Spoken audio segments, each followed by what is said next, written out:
I'm royally offended, guys. You're busting the chops of my man, Ted. No. Okay. No one says that. Says no one ever.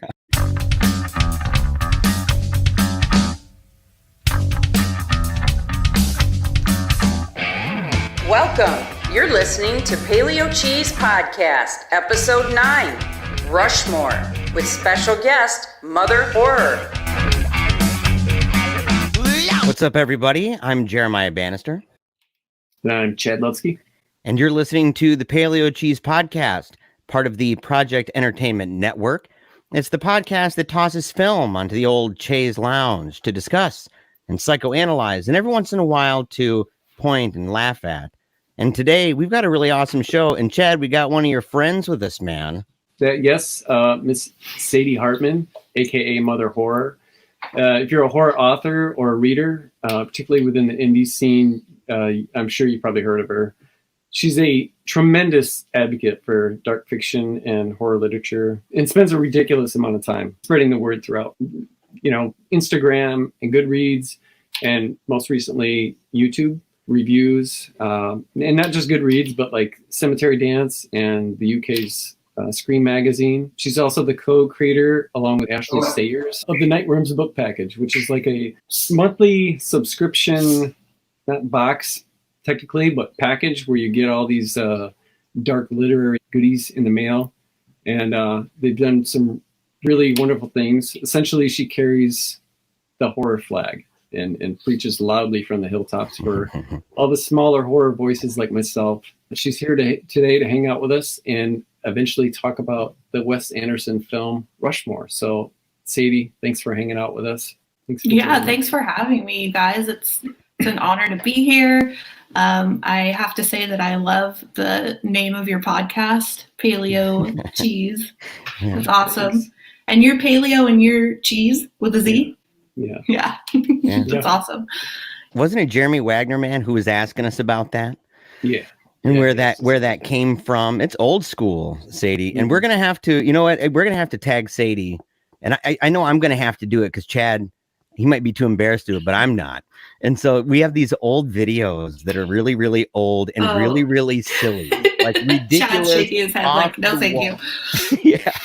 Yeah, he always says that, but we're gonna do it. And I'll tag you for sure on Twitter. It's gonna be a lot of fun. But it kind of comes from that time of our lives and how we started doing movie reviews together. We did some like Italian Spider-Man, and we did Kiss Meets the Phantom of the Park, and had this kind of shtick where we'd even put makeup and stuff on and do crazy antics and everything. So the throwback. So how long have you guys known each other? Like 24 years. Yeah. Wow. That's as long as I've been married, actually, this August, 24. Yeah. Congratulations, by the way, on that. Thank you. Yeah. It's funny because, we were talking, Chad and I, recently about that, and he has pictures from the very first time that I ever saw him. He was in a band. What's it called, man? Haji and the Ancient Chinese Secrets. Yeah. Oh, it was a punk band. And there's this dude, I'm there with my girlfriend or whatever, and looking all punked out, actually with a vest, a lot like the guy from Rushmore, but it was blue with kind of rainbowy stripes. And looking at this guy up on the stage, and he kind of looked like Kurt Cobain. He kind of had the attitude of Kurt Cobain too. This really intense guitar guy screaming into a microphone. I'm like, that guy is totally awesome. And afterward, come to find out, it was a house party. It was a house show, and it was his home, and it was amazing. And we became friends after that. And funny story, I'll just say this, is that I was working at this place called Frank's Nursery. And it was one of my favorite jobs maybe ever. And they hired me because this woman had recently gotten pregnant, and she had to take some maternity leave. And months later, Chad invited me to this Bible discussion, and I go over to his house, and we get in this conversation. I say, I work at Frank's Nursery. And his wife goes, I work at Frank's Nursery. It was his wife that I was on maternity leave. It was their child. And so, wow. Yeah, it was a really cool thing. But yeah, we've been friends for a long time, and made a lot of movies, and now a podcast. And then Chad, was the name Haji from Johnny Quest? Yes, that's exactly what it was. Yeah. We're the same age. Yeah. I did want to, before we get into anything else, I just wanted to, because I know I've done this like kind of maybe through, messages or emails to you. But I just want to thank you for everything that you've done just for me personally. Like today, that just, I don't think you're aware of, I mean, you might be, but even just what it did for me, there's a handful of you that have really helped that stuff get noticed, because it's hard.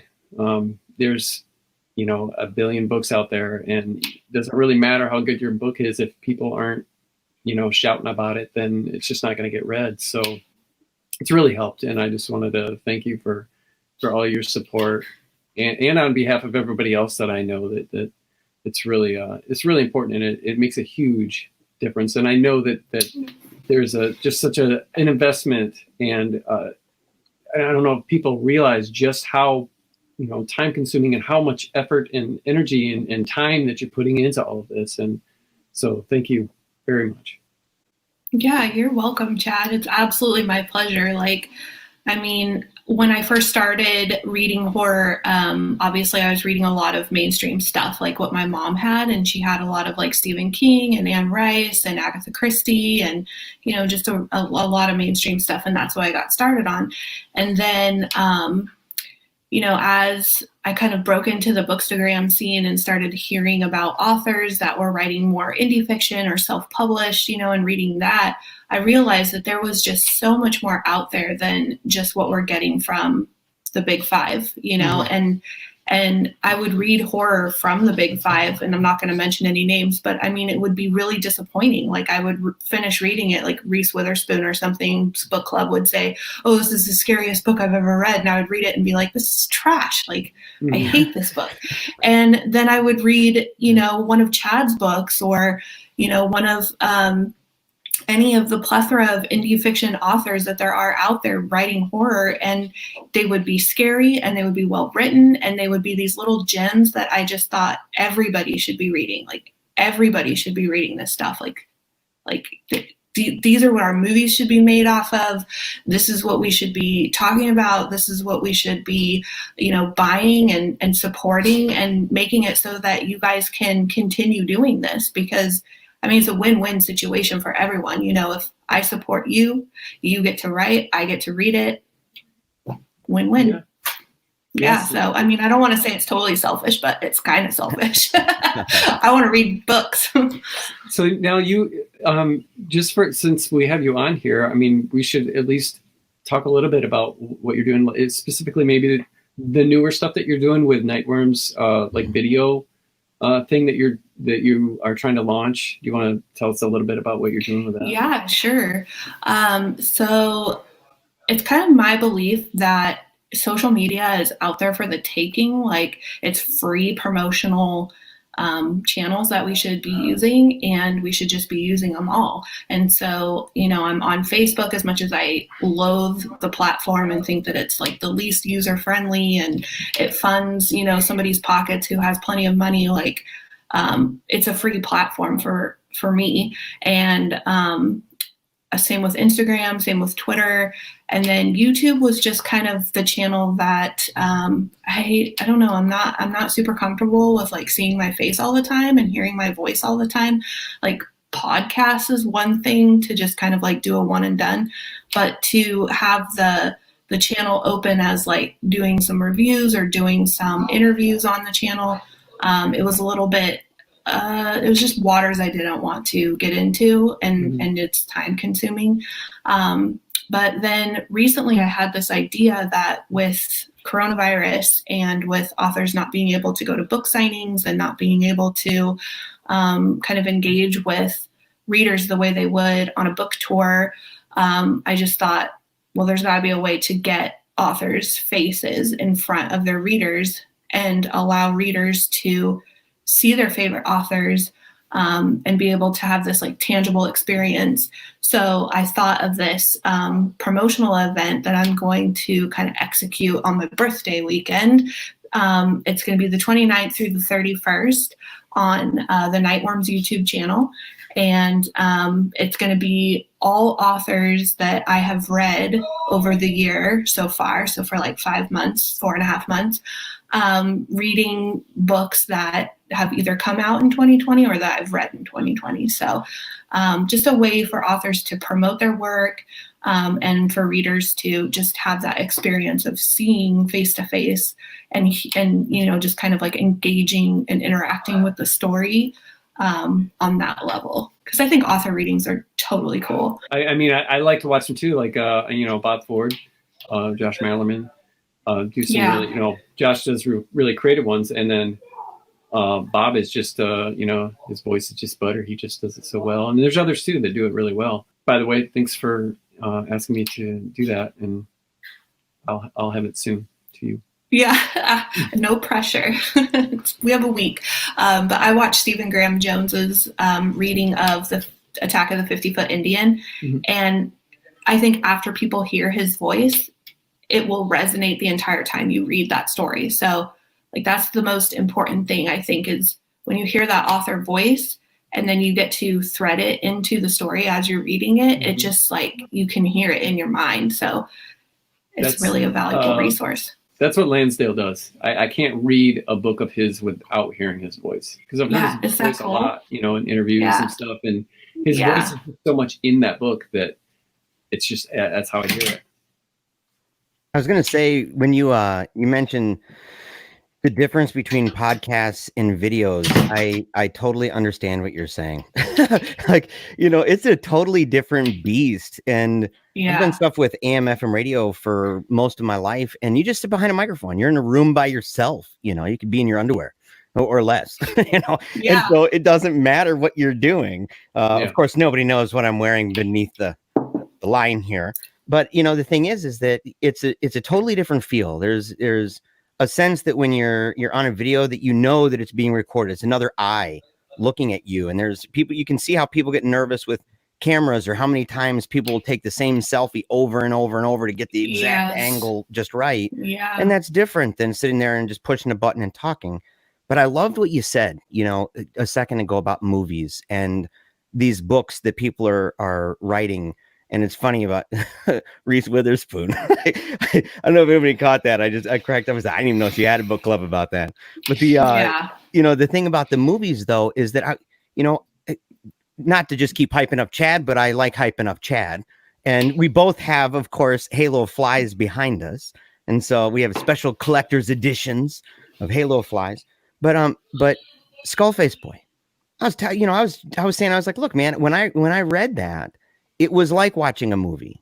I could so easily see that with all the crazy stories, and there's an intimate dynamic to it, a devastating dynamic to it. It's tragic, and yet it's hopeful. And, he's on his own, and he's kind of on this adventure and stuff. And he's got a skull for a face, for crying out loud. Like, how could you not see this? And there's a nun, man. Like, so, come on. So like, it just seems like there's a lot of things in there that would make it for a great film. And that's true for so many of these books, and a lot of people, I think that it's sad because a lot of the movies now have nothing behind them or beyond them other than the script for the movie. That's just it.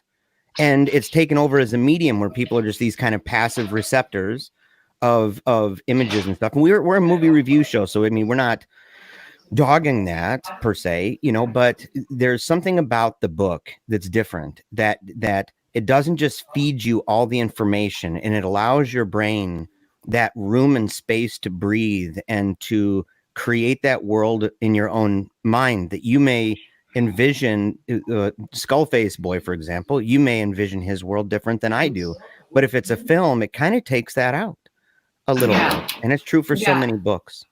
Yeah, no, that is absolutely the dialogue that I've had so many times about the difference between horror movies and horror books, because I don't watch horror movies. It's too, the visuals and the graphics are they just like stick in my head. And those aren't the visuals and graphics that I want you know, and when I'm reading like a book, like I don't know how like I can filter that between what the words on the page and my brain. Like there's a trust level there and kind of like an interaction there that I can manage. Whereas, you know, it's kind of a solo effort between me and myself, and I can filter what I want and kind of like go as deep as I want or kind of skim through what I don't want.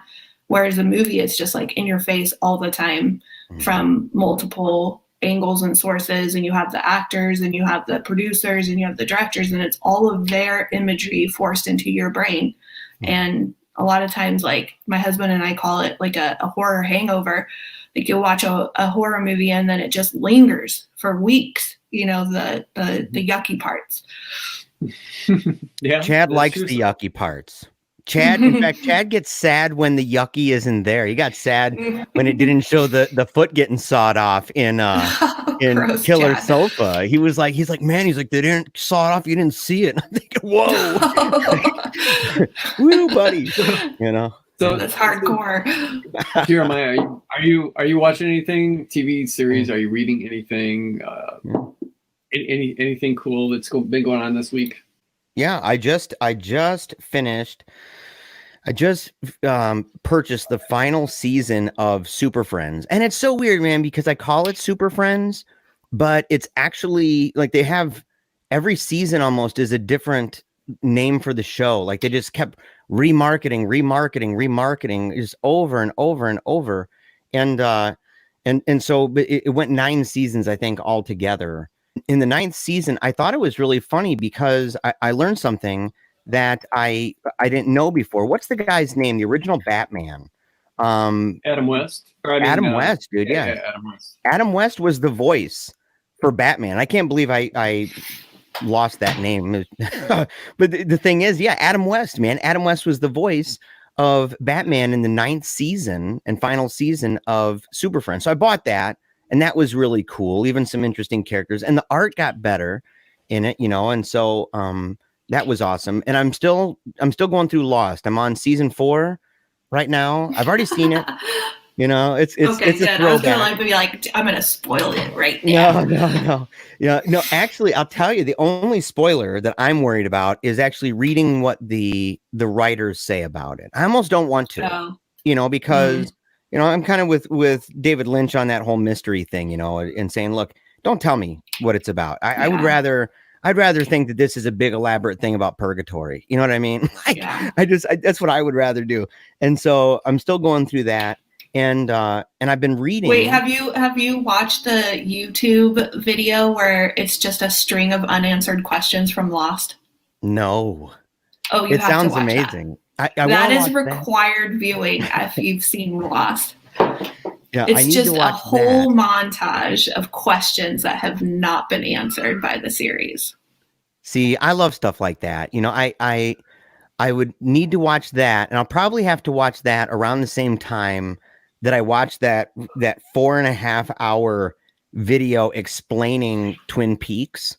Like the mystery of Twin Peaks in 4.5 hours, and they say that it's like the greatest explainer ever. And I'm like, 4.5 hours, that's, you know, that's War and Peace, basically. Yeah, no. I've been reading too. I was reading last night. I was reading a really cool, and I don't remember the name of the short story, but it's in that Crackpot Palace by Jeffrey Ford, and it was just a really cool take on vampires. And you know, at first I was kind of suspicious, like maybe that's what it was, but it was unique enough and different enough that it really, I said, man, that's impressive, because that's kind of a hard one to, you know, vampires have been so played out. I mean, it's there's so many different takes on what they are and how they operate and what's the lore behind it, that it's hard sometimes to find a really original take on it. I felt like his short story did that. But I'm also, this is a little out of the blue, but I'm reading this Secret Formula. I'll show it because it's kind of a cool cover. Secret Formulas of the Wizard of Ads. And it's weird because I'm sure that the guy's name is in this, but I've always just called him the Wizard of Ads, and so I'll just continue doing that. Just say, oh yeah, Roy Williams. So yeah, Roy Williams. But it's a great book, and it's got those edges, that paper, and maybe you guys know what that is. Yeah, it's deckled edges. Oh my gosh, I love this. But I'm reading this. I'm on this part I've read it before, but I'm going back to it. It's so great. He's an ad man, right? And he talks about promoting things and putting together ads and images and sounds. He's the wizard of ads, and he doesn't have his name on the front cover of his own book. Oh, dude, that is his name. He's just the wizard of ads. That is just it. No, he doesn't have it on that. But this chapter is about a layman's guide to the brain, and it's talking about what is it? Is it Broca's brain? And it's talking about the different parts in your mind, and how images and sound are affected by that. And he talks about how sound is something that our brain is particularly interested in, and that we preserve it. And that's the power of a jingle, right? Or the repeated word, right? That's just that is repeated over and over and over. Keywords that are used. So, if people go da da da da da, a lot of times they're just going to think about Big Macs. I mean, like, they're going to be like, I'm loving that. And so there's something to the jingle. Whereas we're so accustomed to seeing things all the time, our visual field is constant, that it's easy for the brain to deprioritize visuals and to prioritize unique sounds more than unique sight. And so it's an interesting thing. And I'm reading through, it's a little philosophical, but it's helping put together some ideas for promoting things, which is good because I'm actually talking to, and it's not, keep your fingers crossed and stuff, but I actually had a conversation with an acquisition editor. And so that's, I'm sending some chapters of the book for samples, chapters of the book that I'm writing right now, and almost done, very, very close. And so kind of getting in a zone of not only finishing those final couple chapters, but also, how to pitch that. And so I went back to something I read years ago, and I'm loving every second of it. Well, just make sure you put your name on the cover, dude. Yeah. Yeah. I'm not big enough to just call myself the wizard and everybody knows what that is. But So what have you been reading, man? Well, I've got a complaint, man, actually, that I wanted to talk about. I've got this thing that there's something, I've been watching Kirby Enthusiasm for the third time, and I'm on season like 5 or 6 or something like that. So it's just such a feel good show for me. And last night before I went to bed, I went to Amazon like I've been doing for the past 2 or 3 months. And all of a sudden it was taken off Prime and I have to get HBO. And this happens to me all of the time. Netflix did that with me with Rockford Files. I got like 2-3 seasons in and then they stop it. I started to watch X-Files. I got 2-3 seasons into that on Amazon Prime and they took it off. And then they just did that to me with Kirby, and it's a real bummer. I don't want to subscribe to HBO. I mean, I've already seen. I actually just bought Kirby Enthusiasm on DVD anyway, but I have like 4 or 5 of the seasons. Yeah, I love that show. Larry David's a genius. Yeah, my wife hates it. She can't stand him, but people either love it or hate it because it is awkward. Like, it's uncomfortable, the situations that he finds himself in. Yeah, for sure. I don't think she likes all of the arguing and the fighting and stuff. There's a lot of yelling and bickering. And after watching it for the third time, I think that I would argue that Larry David is the nicest guy on the show, and then everybody else is just an a-hole. Because every tiny thing that he does they just blow it all up. They blow. Why would you do that? Why would you? And they're the ones who, and he's just kind of the victim. I mean, granted, he does he does speak inappropriately at times, when it's like, dude, you probably should just shut your mouth right now instead of bringing that up. Yeah, no, my favorite episode of that is, I think it's from season 1 or 2, but he goes to a movie theater with like a bottle of water. There's this like lady at the door, and she's like, you can't bring water, you can't bring outside food or drinks into the theater. And he's like, no, this is my water. Like, I have this medication, I need to take this water, like, it's important. And she's like, no, there's no outside food or drinks, you need to throw it away. So he's all pissed off and everything, and he like kind of chucks the water in the trash can by the door. And then he and his wife go and sit down, and they're like watching the show. And the lady who told him that he had to throw his water away comes and sits down like right in front of him. Mhm. And he's like, She doesn't even work there. does this lady like not work here? So he like kind of taps her and he's like, excuse me, but like, are you an employee of the theater? And she's like, no. And he goes, yeah, but you just told me to throw out my water. Like, why would you do that? And she's like, because it's the rules.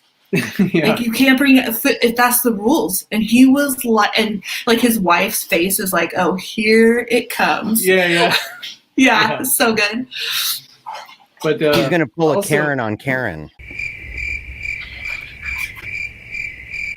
Yeah, But also, I need to talk to the manager. Right. The other day, I got an email from TeePublic. I've got T-shirts in up at TeePublic and on Redbubble, and they're mainly like just like my book covers and stuff. I put them up for me so that I could order them and I could wear them. And I came up with this design that I thought was just genius, because I love mashups that have to do with like two of my absolutely favorite things. And if I spot something like that, I like a shirt like that, I have to buy it if they have two of my like favorite things. Well, I came up with this shirt, and I've posted it before, and I wore it so that I could show it in here if anybody hadn't seen it before. But it was taken down from TeePublic. You can see that. This is my Jack Flag, Black Flag mashup. Oh, that's cool. Yeah. Yeah, that's cool. The guitars for Black Flag had it taken down. So Oh. Wow. I only really put it up there, you know, made it in Photoshop and stuff, only put it up there for me. But I was a little, I know the guy owes royalties to Henry Rollins and everybody else that was in Black Flags, and he's not, you know, he's not letting up. So I thought that was a little Rude. That's so not punk too. I mean, it's like the least punk thing in the world, dude. Exactly. Like, you know, Yeah. give me a break, man. I actually had one more thing I wanted to bring up, and I'm bringing it up because I've been wanting to for a while, and I thought this was an appropriate time because Sadie's here. Because we have this platform, I wanted to pimp A Stranger Dream, which is, I don't know if I can say her name or not. I don't know if she, like, what the privacy thing is there. You can say it. Yeah? Okay. This Carly. guy? Yeah. Anyway. Little Chad. Yeah. Anyway, Carly at Stranger Dream makes these rad bookmarks. These are like paper dowel bookmarks. They're really high quality, really cool. She has the Stephen King one. Yeah, I have that guy. And I just wanted to share Yeah, with I you love that one. that I got. It says read. What is that one? Read and Ghost- chill. Read ghost Ghost stories, Stories and chill. and Chill. Yeah, I love that. Stories and Chill. Yeah, and the colors are really cool too. And then I got some of these. She asked if she could do these, and I was like, heck yes. Like you just pointed out. You have a trio of Chads. Yeah. Yeah. And then these are two of my favorites, man. They're just so creative. This shining. Oh yeah, line. I have those too. Yeah, they're gross. All blood splatter. Yeah, but this is probably the most creative one, I think. There's some nudity on this, but it's got the chick in the bathtub from The Shining, from Kubrick's. Yeah, she was gross. And on the backside, it's got Yeah. the mirror. Gross. Yeah. Gross. Yeah. You should go to astrangerdream.com, and she has maybe 100 or 150. I don't know. There's just so many. These are just some of them, but yeah, she's super cool. yeah, she's great. So Sadie, are you reading anything? Are you watching anything? Are you? Let's see. Dan and I just finished the Waco series on Netflix. I guess it had aired someplace previously for like 2 years or whatever, but this is the first time that I had seen it. And Dan and I were both kind of like marveling at the fact that the Waco incident happened when we were both in high school. So it was like 1993. And we both remember watching like live news footage of the event. But I mean, the way that it was told to us was like David Koresh is a cult leader, and he and his wives or whatever were abusive to their children. They had all these weapons in their compound, and the ATF decided to go in there and confiscate their weaponry, and just things got out of hand, and the cult ended up taking their own lives. Is kind of how it was, like a suicide mission or something. Yeah, right. And then that's kind of how we remember it.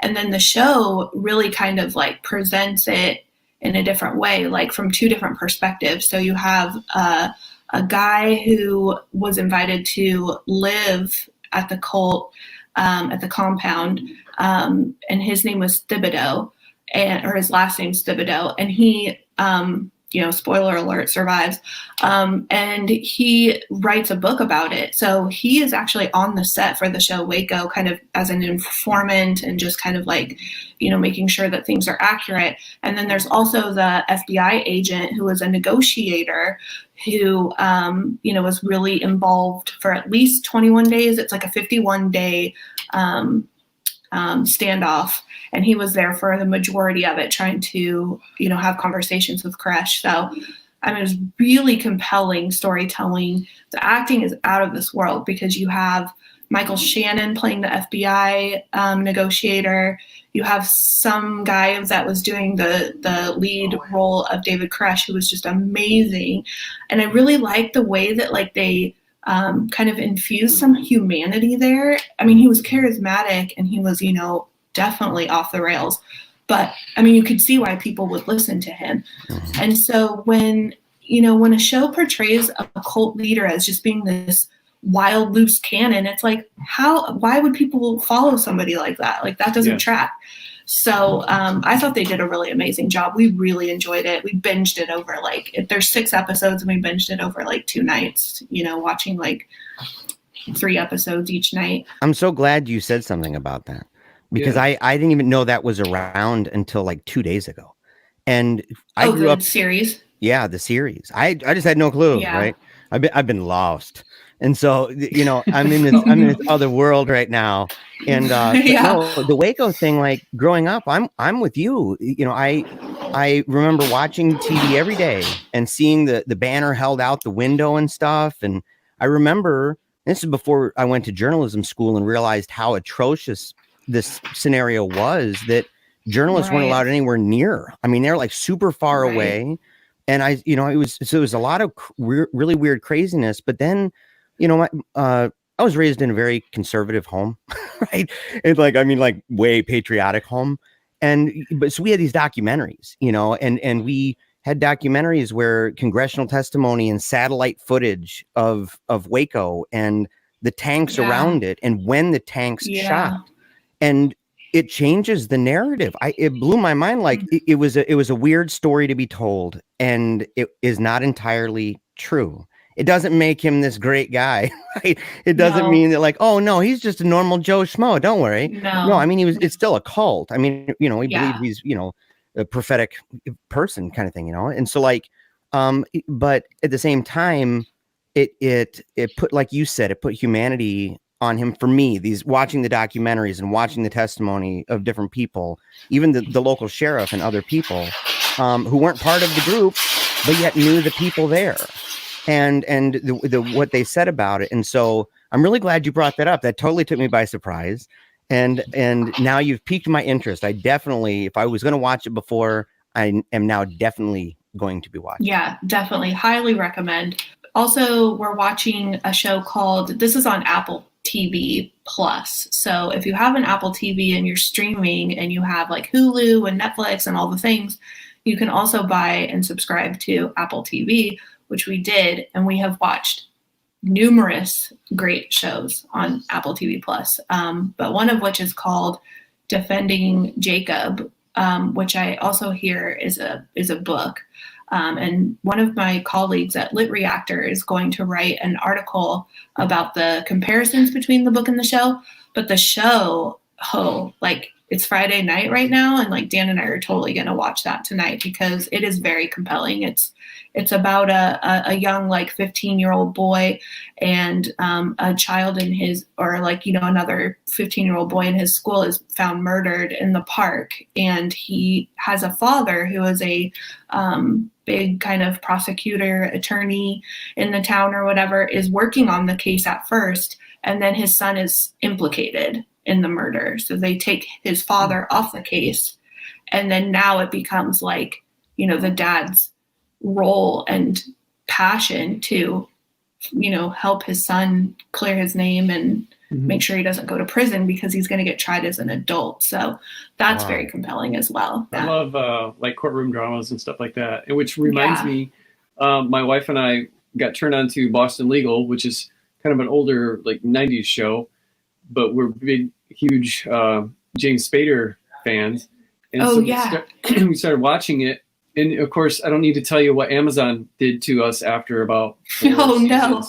Yeah, can't believe it. And then just in terms of books, I was telling Chad earlier, I finished Inner Demons, which is a 4-novella collection by Bob Ford.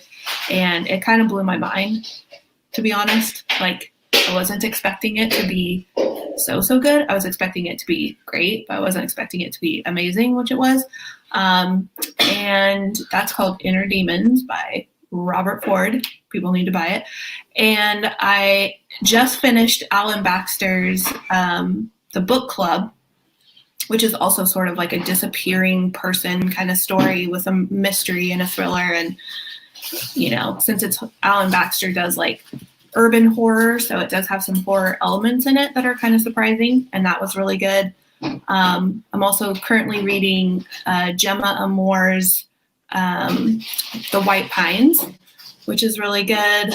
I mean, everything, it's really interesting. I was just telling somebody the other day, like, I don't read a lot of crappy books. Like, I almost kind of want to pick something that's kind of crappy so I could just be like, oh, that was crappy, you know, just so I'm not always constantly churning out these 5- and 4-star reads. But I mean, it's like, this is the golden age of horror or something. It's like everything that comes out is quality. I mean, you had quality releases from Stephen Graham Jones this year, or they're coming in June. You know, Paul Tremblay and Stephen King had a book, and sorry. It's funny the way you were talking about how so many of the books you're reading are really great, you know, and you do these reviews and stuff. And so people are following you and they're seeing you talk about books and they're always really good. And so you're giving these books great reviews and it's like, man, I got to read one that's bad. And that way it's not just constantly 4s and 5s. It's kind of like our show, Chad. All of the movies that we've done have gotten really good scores, except for Chad did not like Unicorn City. And I'm going to out him on this, man. He did not want to watch Fantastic Mr. Fox. And I was like, annoying. I was like, bro, I will totally watch Fantastic. I've wanted to watch it. I said, it's so creative and original. It's so good. Like George Clooney as a fox is probably like cooler than any actor giving a performance ever. Just gotta say. I just saw that it was, I think, PG. I saw just the poster of it and I was like, what? I didn't quite, because you said, I want to watch a Wes Anderson movie. And I was like, cool. Bottle Rocket's one of my favorites. And I was hoping you picked that, but I was fine with any of them. And so you gave 3 movies, one of which was the Fox thing I'd never heard of before. And I was like, well, this is weird. She gives these 2 Wes Anderson movies and then this children's movie. No, not. So I gave a list to Jeremiah and he's like, oh, I want to see Rushmore again. I was like, cool. All right, let's just do Rushmore. But so let's talk about Rushmore right now. Let's talk about Rushmore. Yeah, for sure. Rushmore is a Wes Anderson film, and it stars Jason Schwartzman. Yeah, Jason Schwartzman. Bill Murray, among other people. And it was written by Wes Anderson and Owen Wilson, actually. It stars Luke Wilson, Owen's brother. It's like a dry comedy.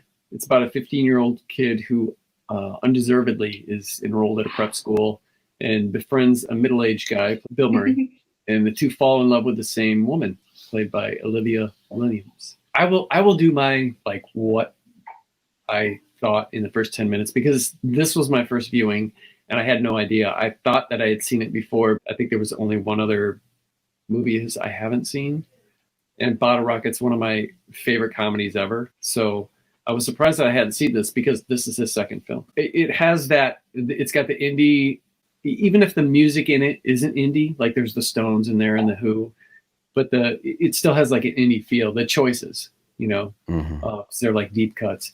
So right away I knew, just from the credits and the music and just first of all, you could tell right away it was Wes Anderson, but I think it was a little bit, it's like he graduated from like just the Bottle Rocket thing, and then he started to kind of not find his voice, but his Wes Anderson thing that he does, where you've got those symmetrical shots and quirky things going on. Bottle Rocket is less like that, but everything else that he has done is like that. So everything post Bottle Rocket, you can really tell that it's him. Yeah, I mean, I knew I was going to like it. Plus, I'm a huge Jason Schwartzman fan, and it was weird seeing him so young, because I like him in, as he's gotten older, and like him in later stuff. And I knew I was going to enjoy it. Huge Bill Murray fan. Yeah. And yeah, so I was excited, and I did end up enjoying it. I won't tell you what my rating is yet, but. When did you first see this, Sadie? Did you see this when it came out? That's a really good question. I don't know if I went to the theater and saw it. Like Chad said, Bottle Rocket was kind of my first encounter with Wes Anderson. And Rushmore feels like a slight departure. Like it doesn't feel as indie. It's a little more polished. And I think he kind of was like finding his groove. I don't know if it's his second movie though, Chad. Yeah. Did you look that up? Mm-hmm. It is. Yeah. Yeah. So it definitely feels like he developed more of a style. Mm-hmm. But yeah, I did see it relatively soon after it was released. I don't know if it was a theater thing for me, but it was definitely very soon afterwards. I saw it originally really close to release date, and then I've seen it a bunch of times since. I love it. When I saw that Owen Wilson had written it as well, of course, his brother Luke is in it, I was a little shocked that Owen wasn't in it, but he actually was in the movie. Yeah. And I didn't know that until after I had watched the movie. Yeah, he's in a picture. Yeah, he plays the dead husband. Yeah, Appleby. Yeah. Appleby, yeah. And actually, isn't another Wilson brother in it as the gym teacher? Yeah, because that guy sounds like a Wilson. Oh yeah, he sounds just like Owen. Yeah, and he played the bully older brother in Bottle Rocket. Yeah, so all three brothers were in both movies. Yeah, because Luke was Dr. Peter Flynn. Yeah. Which that's a terribly uncomfortable scene. It was like it's so uncomfortable, man. The scene in the restaurant. Yeah, it is. Yeah. Like, what do you do, guy? And he's like, "Oh, I'm an OR nurse." Oh, are you? Yeah. Right. Yeah, that was. I laughed out loud. I laughed out loud for that one. Yeah. I actually rewound it because Bill Murray's reaction, and that scene in particular, it's weird because when I was watching it, I'm a big fan of like films that have like this oddball relationship, even if it's kind of platonic. And I throw that kind of stuff in the stuff that I write a lot. Movies like Harold and Maude and The Graduate and Lost in Translation, which has Bill Murray in it, Juno, or even a movie called Lars and the Real Girl with Ryan Gosling, where he like has this doll thing. But there's something about relationships that either shouldn't happen for moral reasons or just because it seems unlikely. There's something when it does connect, even if it's platonic. I really enjoy watching that. And so what was his name? Max Fischer, when he was hot for this teacher, I thought, in my mind, I'm thinking, okay, dude, I can help you with this. I know how to get this chick. And then I'm like, I wanted this to work for him, you know? Yeah. And because, and I don't know if this was on purpose or if it was just something that I picked up on, but I felt like if he made the right move, then he could have had her somehow. It just felt like it was there, you know, somehow. But he made so many bad decisions, and it was that scene in particular. What are you laughing at? Oh, I'm just cracking up. I'm thinking of like a sequel, dude, where like years later he's 18 years old and she's still there, and it's like, remember the days? and they're together, and it's like he gets the girl finally on his go-kart. There are some moments where it seems like she's contemplating like logistics a little bit. I mean, he is 15, but he's so much older. Like, I don't know if it like played out for you guys like it did for us, but when we watched it last night, Dan and I both were kind of like, the dialogue in this is hilarious. Like everyone talks like a gangster or something, you know, where they're just like super cool. Like even the little kid is just so chill. Like he's just, what was that kid's name? Dirk Calloway. yeah. He's just his little friend is so chill, and just like how he shows up, in the barber chair and just has some choice words for his friend. Like, I mean, it was just, Max Fischer is just cool beyond his years, even though, like you said, Chad, he totally messes up everything. Yeah, like a real boss moment, like where he's got the newspaper. Did somebody say my name? Kind of thing. Yeah, and then when he was dreaming, the chair. And I was going to say Dennis the Menace. And it's funny because the kid, his little buddy, he almost lost the role in the cast because they were afraid that too many people would just automatically think Dennis the Menace. And truth is, they probably did. I mean, like you see the kid and even his hairstyle and stuff, you're like, oh, that's Dennis the Menace. And so, but I thought he did a great job. That scene that we were just talking about, the dinner scene, this is where it started to impress me, the writing of that character, the Max Fischer character. I'm watching it thinking, okay, dude, I know I'm older. I know what you need to do here. And I'm thinking with this mindset of somebody who has far more experience than this 15-year-old kid. And so when he starts, like, I felt like, okay, he's starting to she's interested, or she's at least really intrigued by him, and not interested like romantically, but she's like, felt like she was surprised that she was even giving him the time of day, because she was so kind of taken back by his demeanor and him just being so unique. And so when they're at this dinner thing and he starts bad mouthing her friend and stuff, I'm like, oh dude, you're screwing everything up. This is not going to happen for you now. And it occurred to me, a little bit later that, of course, because that's what a 15-year-old would do. That's what I would have done when I was 15, is screw it all up and not know what a woman needs or wants, let alone one that's been married and that's a widower. This kid has no clue. So I thought that, instead of, you see a lot of these, especially these indie films, and the kids are super intelligent, like Juno or something, where they're just like on the ball and they're wise beyond their years.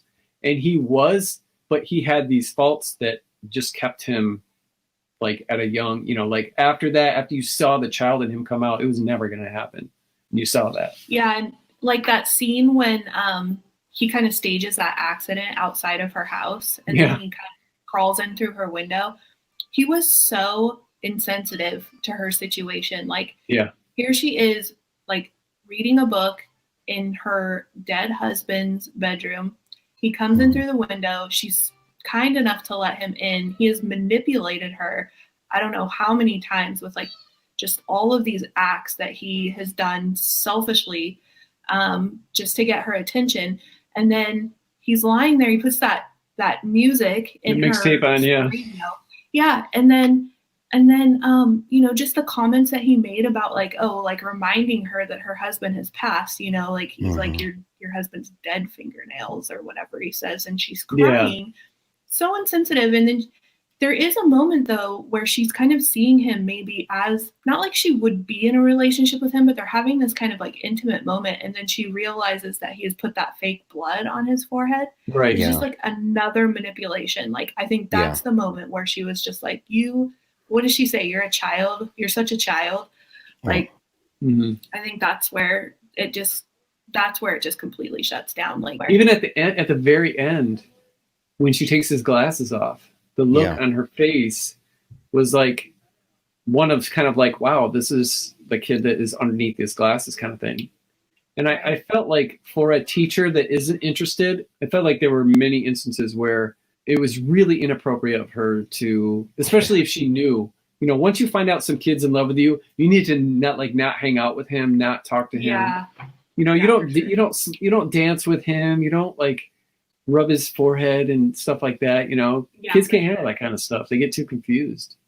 But I mean, it was just a movie. Even after he admitted it, and it became really clear, instead of going, look, I'm a teacher. You're way younger than me. You're 15 years old. What are you doing? And no, you cannot work with me. Right? You can't be around. Her question was, it was a question where she's like, you do realize that I'm much older than you.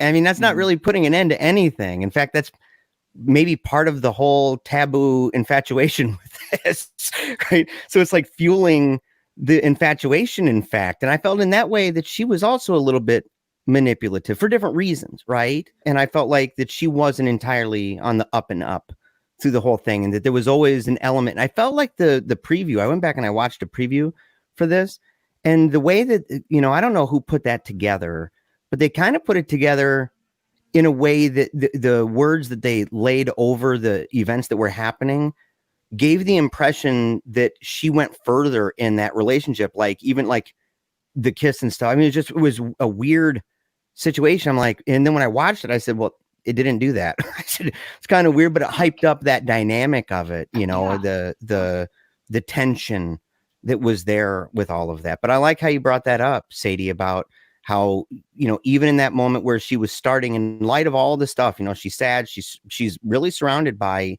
the relics of her husband. It's all around her, and he's being rude to her, and yet she's still kind of open to the, at least it appears that way, the optics of it. But then when she realizes, and she's being really sympathetic and helpful to him and wiping it off, and then she realizes, and it kind of takes her back, and you could see it even in her face. And I felt like the actress, what's her name, Olivia Williams, that I felt that she did a good job in that moment where you just saw that, just the switch. I think my other favorite aspect are kind of all of the minor characters. I love the kid that has the Scottish brogue. I think that anytime he's on the scene is hilarious. And then I love Bill Murray's relationship with his weirdo twin sons, Ronnie and Donnie. Like, I love that they get in the car and they're just like bullies to him, and just all the scenes with him and his sons are hilarious. And then I love the Dirk Calloway kid, the young kid that's friends with Max Fischer. Oh, and I love Max Fischer's dad. I mean, who is that guy? Yeah. Is he in other movies? I mean, he is adorable. Yeah, I've seen him before. Yeah, his name is Seymour Cassell. I'm trying to remember what films he's in. I saw him play a really serious role, like in a mobster movie or something like that. Yeah, I feel like he's the character in Up. I was just going to say, oh my gosh, yes, he looks just like that guy. Yeah. Just with a missionary shirt. He's got that's what they used to call them, the missionary shirts. They're like the you see them in a lot of these kind of Italian flicks, where they got the big collars, and they got on both sides they have kind of a stylistic stripe that goes down that's got shapes and everything in it. Yeah, and, like a bowler shirt. Yeah, like a bowler shirt. It's got pockets, and so you normally have pockets. I lived in an apartment above this barber shop in New Jersey, and he was Italian. He amazing barber actually, and he wore those shirts every single day, man. And so like when I saw this, it was so nostalgic for me. I was like, I know barbers like that. Even my grandfather, he used to get a barber chair down in the basement and cut all of his 11 kids' hair, and he had the same missionary shirt. I said, wow. So yeah, it was, I think he did a really great job, and it was kind of a sad situation with him because the son, Max lied to everybody about who his dad was, and there was a real shame there. But that was actually, I felt, one of the more endearing things about the film, that through the loss, through him getting expelled and all the things happening to him throughout this, that he kind of brought on himself, in fact, that put him in a place that he began to bond with his dad, but that his dad didn't allow him to stay there in that place of despair. And he goes, look, I'm a barber. I'm really glad, you're a barber's son. I got you. It's like a carpenter's son. We're not, it's not 2000 years ago, bro. And, you can be something bigger. And I've always imagined you doing something. And that was always something that the dad especially loved about his son, was that his son did want to be something different than that. And I thought that was endearing. Definitely redeemed himself at the end, where he showed off his dad and, admitted that he was, but I thought it was neat that there were some parallels with the like neurosurgeon thing when, like, I think it was when Bill Murray went and got his hair cut. I can't remember exactly what he had said, but they were things that a surgeon could have said to a patient. So they were like, they fit both of them. So it almost tied in, like, maybe that's, like, that's how I came up with the neurosurgeon thing, other than the fact that neurosurgeons make, decent money. What do you think about that, the soundtrack there, Sadie? Because it was different. It was, it wasn't like a regular score. It was, a bunch of songs. And I guess originally they were thinking about it, making it a score, where you had a composer come in and do that. And instead, or originally you're going to have one band. I think it was going to be like I think they just wanted the Who. I didn't think it was the Who. I forget who it was. Maybe it was. It might have been the Who. But that they decided to go with this. Was that a kind of a throwback? I mean, No, it was the Kinks. The Kinks. Is that the Forgiven song? You Are Forgiven? Was that I don't remember. Yeah, I don't remember. I mean, that's just characteristic of Wes Anderson movies, is to have like either kind of awkward music where you're just kind of like, this music doesn't fit this scene, but it's like interesting and it sticks in your mind, or it's, just weird, quirky music and kind of off the beaten path. But I love the Stone song at the end. Yeah, me too. Wes Anderson music is always like, the soundtracks are always really cool. And the opening montages are always really interesting too, with, showing lots of nostalgic things and small things and just particular things. Like, that's kind of his hallmark, is to make sure that all the details are there, from the cufflinks to the badges, to the outfits. Margaret Yang, the young girl that ends up at the end, he kind of strikes up a little relationship with her. Her whole outfit and her whole aesthetic, with her little coats and her glasses. And I mean, every detail to everyone's wardrobe is intentional and planned and, just a part of their character. I'd love to have a pair of his shoes, Max. I actually I was watching and I'm looking at their clothes. I'm a 90s kid, man. I grew up on like Nirvana and that show on Nickelodeon called Roundhouse. And so like, I remember that style very, very, very well. And I'm watching, and I also like, that it's a mix of kind of this, it's an alternative thing, where he's got the tennis shoes, kind of skater shoes almost. And yet he's wearing a tie and a suit. And then later he's wearing that. They used to have zippers on the sleeves. They're like kind of fall jackets, and you can turn them into vests. And it's what it looked like. And it was brown, and it had the stripes that kind of went toward the zipper in the center, and just all the clothes, the wardrobe, and the whole thing. I was like, man, this is whoever did the wardrobe for this movie was really, really good. Yeah. All the colors. I love Wes Anderson's muted colors. There's something about it looks like almost like they could be figures taken out of a dollhouse. Some of those clothes, that's just what they remind me of. These clothes that would be on like a figures in a, like that you would buy at a store, little miniatures, and put in a dollhouse, and have this like nuclear family in there. Yeah, even with the pants being a little short. Yeah, because he was a little bit high waters, waiting for a flood. But it was awesome, and I felt that they were all good. And you brought up the girl, Margaret Yang. I guess originally they were going to make her have a wooden finger, and they ended up doing that. And they did that in a later film. What was that? Was it the Royal Tenenbaums that one of the characters had a wooden finger? Yeah, and that was what they were going to do. They were going to have her have this one wooden finger, and they ended up deciding against it. What did you guys think of Max Fischer's like plays that he would do, like they were ridiculous? I love it. like a school play. All I can think about is there's just, I was thinking like realistically, there's just no way. I mean, the school, there's so many fire hazards, and they were just so over the top, flamethrowers and dynamite. They have like guns and stuff. Yeah. Could you imagine? I mean, like fireworks. Our schools are so like anti-weapons, you know. Well, and they dropped the N bomb. I was like, and he calls him essay. And he was doing Calavero. Right. He had the top buttoned, and the rest of it's like undone. Yeah. And he's like, hey, essay. There was in 10 seconds. They said homie, essay, and the N bomb, and I was like, wow. Yeah, right.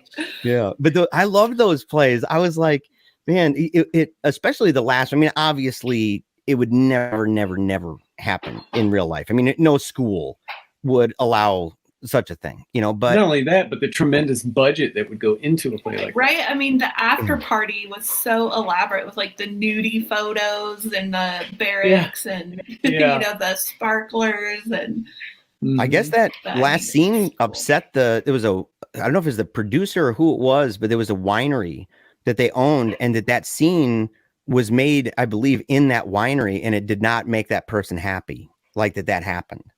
And so they were upset about it when he saw it. He's like, whoa, like this is my place kind of a thing, you know? But I thought it was interesting about when it was written and stuff, even before Bottle Rocket, and that it's kind of biographical, kind of touching on the way that they were raised and where they went to school.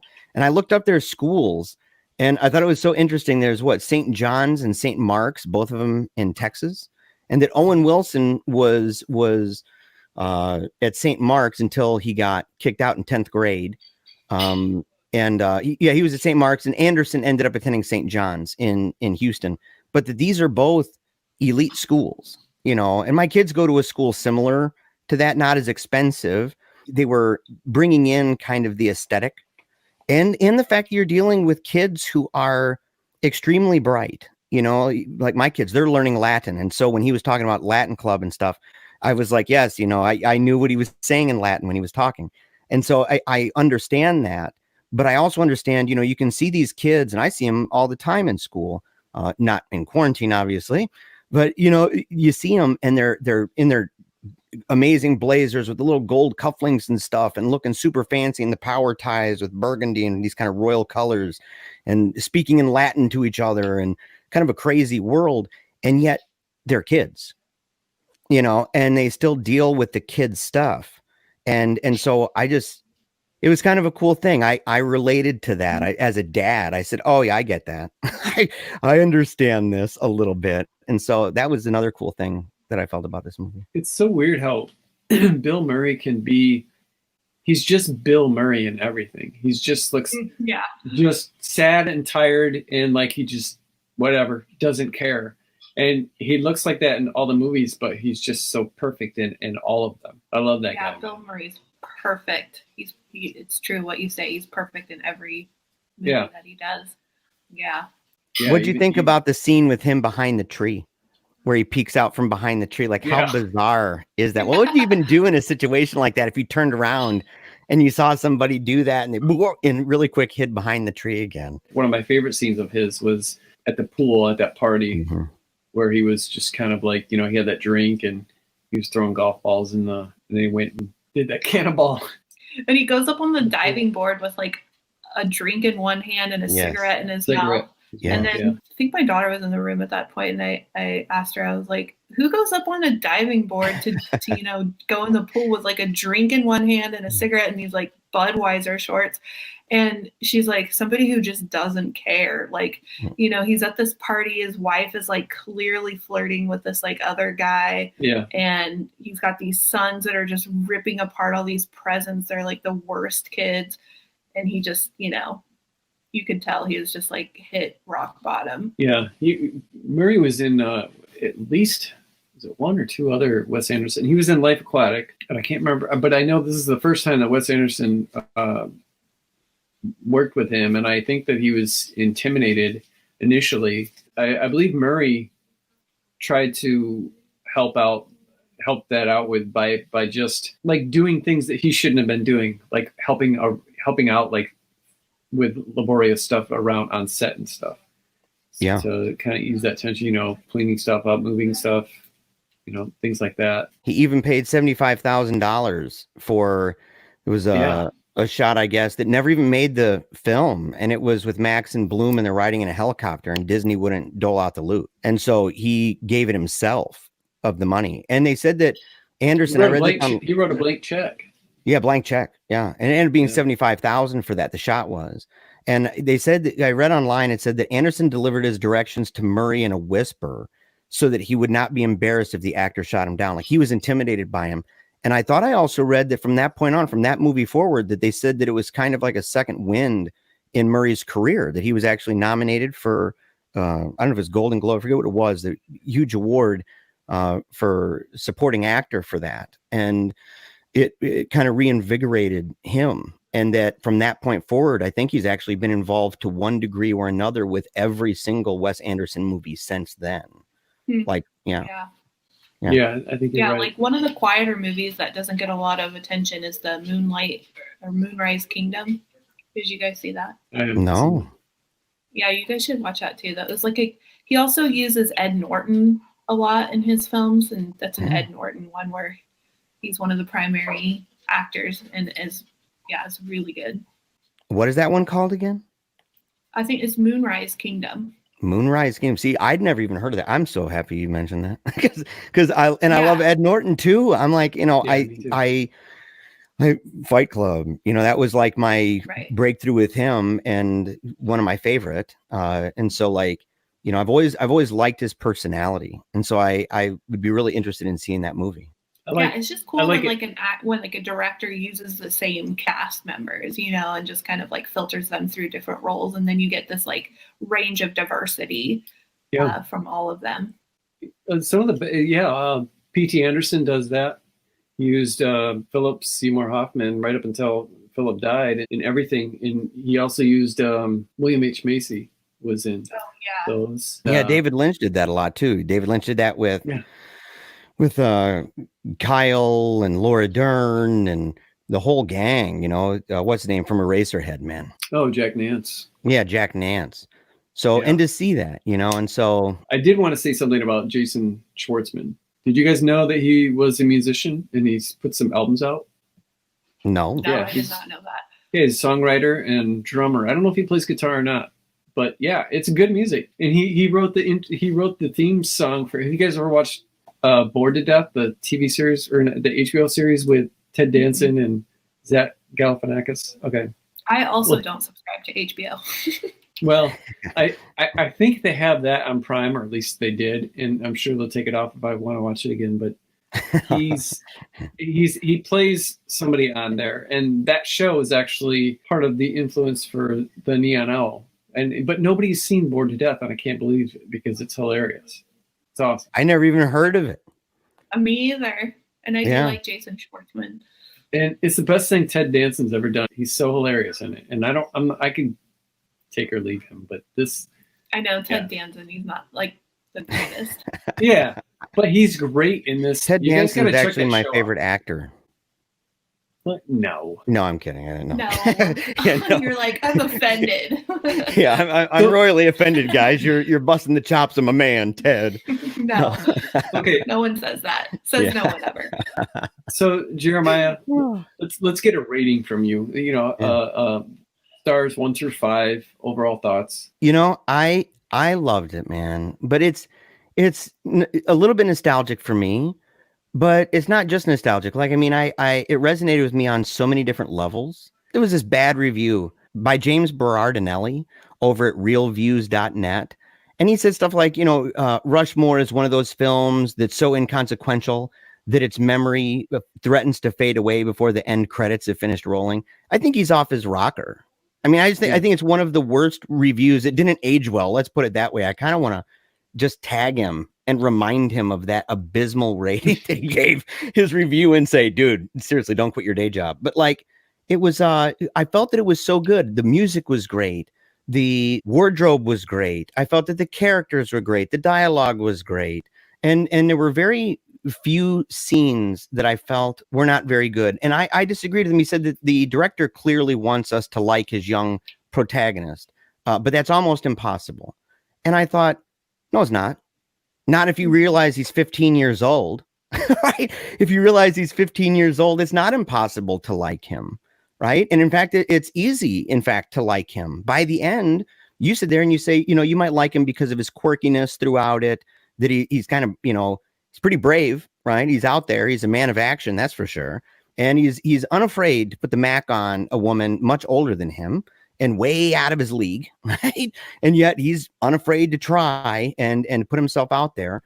And so, and that he's one of those guys that lives for these dreams. And even at the,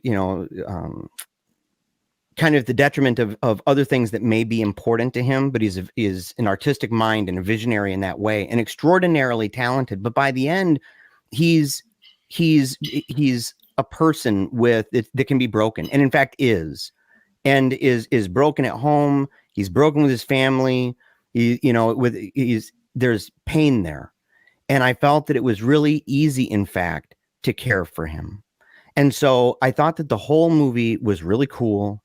Very few scenes that I would say, you didn't need that, or I wish they would have done this a little bit more. Although I do wish they would have maybe developed Margaret's character a little bit more, you know, and had her maybe in there, but that's not a big sticking point. And so for me, I wouldn't give it a 5, but I'd be pretty close to that. I mean, like, you know, to me, I'd say like a 4.6, 4.7 for the film. Like, I think that it was a really great film. I encourage everybody, in fact, to watch it. I don't know very many people that I would say don't watch this movie or it's not for you. Although, to give a warning, parental warning, there is, and Sadie mentioned this earlier, there is a scene with, at the very, very end, at the end party, there's a scene where there's young boys and they're kind of sitting around and there's some pin-up ladies, right? And so that's the only thing. You know, other than that, it's a clean film. And so I thought that it was an amazing film, and 4.6, 4.7. What about yourself, Sadie?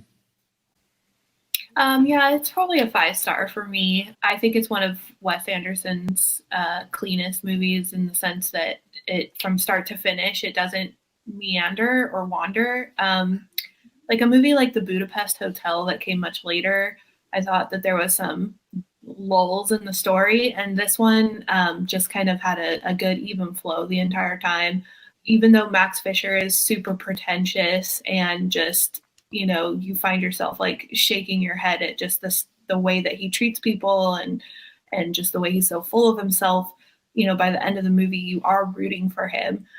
Even when he and Bill Murray's character are having this kind of like showdown in the middle where they're, you know, amping up and, you know, trying to basically kill each other. I mean, what Max Fischer like cuts his brake lines, like he could have really done some harm there. But, you know, by the end of it, even though they're unlikely heroes, you are kind of rooting for their success and for their friendship.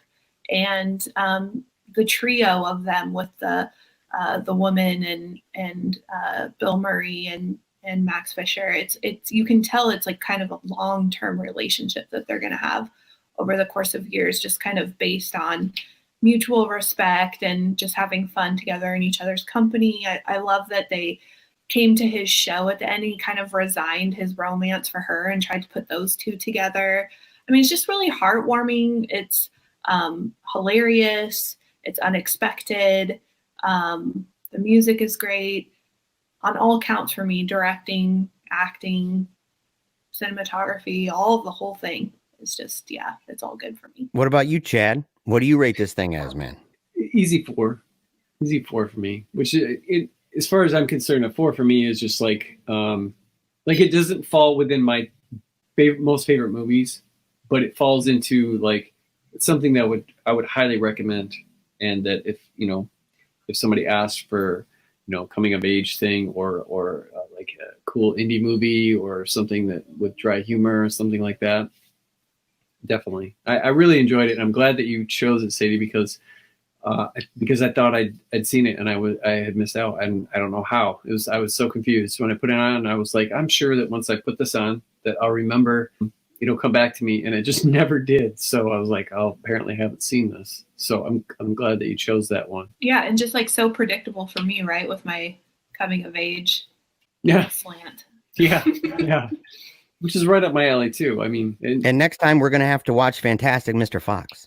Definitely. Yeah, I'm coming back for that one. Oh, yeah, we twisted Chad's arm. You know, they're sitting there saying, "Come on, buddy, it's got to be better than Unicorn City." Okay.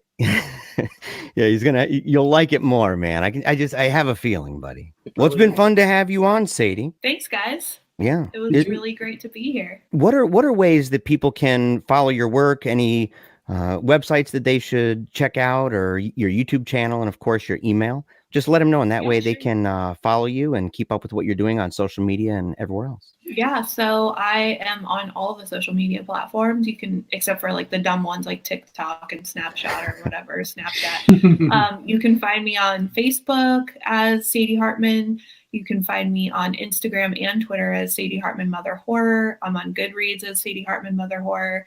I have the Nightworms, which is nightworms.com. We are currently selling our July package, which has the Summertime Madness theme of celebrating Latinx contributions to the horror community.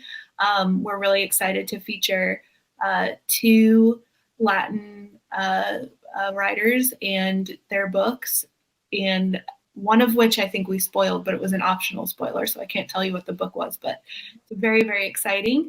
Oh, I have a blog, sadieluhu.blogspot.com. I just added a blog post today where I talked about the 5 attributes of good reviews. And then I listed a bunch of my reviewing friends that I think people should check out, who maybe have like a quieter voice, but definitely need to be heard. I mean, I read reviews too, so I just thought it would be cool just to list a bunch of people that are reading and reviewing horror fiction and doing it passionately and doing it, out of the goodness of their hearts and for free and, on smaller platforms. That's where you can find me, all the social media outlets. I'm so relieved too that you said you just posted a new blog, because when I went to the blog, I read one that said goodbye. And I was like, no. I'm like, no. And we just got to meet each other. And so, I'm really glad to see that. Month. Yeah, it was just goodbye to March. And then I also did want to just say that, like, I contribute somewhat regularly, monthly, on Lit Reactor and Tor Nightfire. Recently had an article on Fangoria, so it's a cool bucket list for me. But Twitter is where you can round that all up. I make lots of announcements and tweets, and I'm Twitter pated on there. Awesome. Really, really appreciate your time, Sadie. I will let you get to your pot pies. I don't want to keep getting longer from them. So thanks, you guys. Yeah, of course. Thank you. Have fun with your pot pie. Okay. Awesome. Yeah. Bye, Sadie. Bye. All right, Chad. I'm going to ask you, man, was there a moral to this story, dude? We had a great episode. It was a great film. We all seem to agree that it was really great, something that people should check out. But after viewing it and really meditating on it, I know that you do kind of this tantric yoga-like thing on the top of a mountain after all the movies, and you really reflect on this and stuff with your alms. What did you come up with, man? What's the moral of the story here for you? I just feel like, if I could go back in time and be a teenager, a young, lustful teenager where very beautiful woman I want to have a relationship with, and let's say I desire to have an older woman, to go steady. And I see that she might be interested in somebody her own age, but if I see that guy like running like a schoolgirl and hiding behind trees and stuff, then I absolutely know that I've got a chance and I'm going for it. Yeah. What about yourself, Jeremiah? Do you have any kind of like moral that you pulled away from watching Wes Anderson's Rushmore that you would like to either apply to your life or wish you could have, or maybe in the future? Yeah. If I was, kind of, it's a little bit similar. If I was in the business, right, of finding a lady or anything big, trying to make a really big impression on somebody well above and beyond my pay grade, that I'm just going to need to invest very heavily in missionary shirts, a whole bunch of guns, dynamite for pyrotechnics, and I'm going to definitely need a multimillionaire buddy pal who's going to be hooking me up with the loot, because I got to put on a production, man. I mean, that's how you do it. It worked for Max. It'll work for me. Good luck with that. Every day, buddy. Every day. All right. So where can they find us, Jeremiah? Oh, man. They can find us all over the place, dude. We're actually spreading like a virus at this point. And but we're all over, man. We're on Twitter, on Facebook, on YouTube, on Instagram. It's all the same. It's Paleo Cheeze. That's PALEOCHEEZE. Same thing with our Gmail. You can email us with any suggestions for books or TV shows or movies or interviews and guests and all that stuff. And if you'd like us to come onto your show, we'd love to do that. You can make sure to email us at paleocheeze@gmail.com. It's Bazong, the weird and wacky fiction podcast. With me, your host, Mr. Frank. Every Monday, we're talking to everyone who's anyone writing weird and wacky fiction. So if you enjoy reading funny and strange books, or you enjoy writing funny and strange books, join us on Bazong each week to learn along with Mr. Frank. Bazong every Monday, a part of the Project Entertainment Network.